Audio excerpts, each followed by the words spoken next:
All right, we're going to chat a little bit about the basics of DISC. As you know, Athlete Assessments uses DISC as the core of all of the work that we do. And I just wanted to give you a few quick tips on what DISC is really all about. First and foremost, DISC is a behavioural model. That means it measures the observable behaviours that people actually do. It's talking about how we act. It's not who we are, it's not our personality, it's just about our behaviour.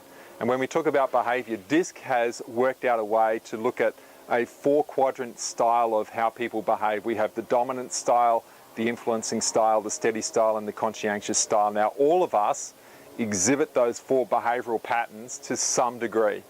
DISC is not a this or that model. It's not what we call a dichotomy. It's literally a scale. So some of us have higher levels of dominance, others have higher levels of influence. Sometimes we combine 2 or 3 of those factors. No one is high in all 4 of these areas. But first and foremost, DISC is about behaviour. Okay, now the big difference between behaviour and personality, and this is the key reason why we use DISC, is that behaviour is flexible. You can actually change your behaviour. The other thing about behaviour, it's all about what you feel is the most appropriate behaviour to use in the context of a given environment. And the environment can influence behaviour significantly. The other key thing about DISC is that it's not about what's right or what's wrong, and therefore it's not about improving on your profile. Some other models do focus on how to improve on your profile and how to actually get better with certain things. Now, no doubt you'll become better at using non-preferred behaviours, but ultimately that will never show through so much in your profile. Everyone has what they have as their preferred behaviours, the same as you have a left or right hand. In the environment, for example, that you might be in, your left hand, which is your non-dominant hand, may be more needed to be utilised. Now, if that's the fact, that you may get better at using your non-dominant hand, but it never becomes your dominant hand.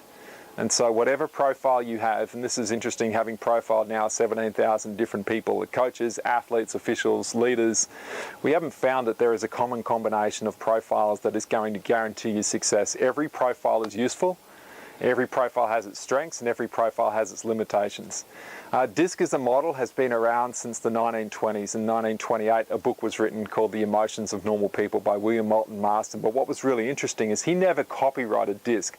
And so over the preceding years, what's happened is that other people, psychologists and behaviouralists, have looked at that model and further enhanced and developed it to the point where today it's the most recognised, it's the most utilised, it's the most valid, and it's also the most statistically reliable profile that we have available.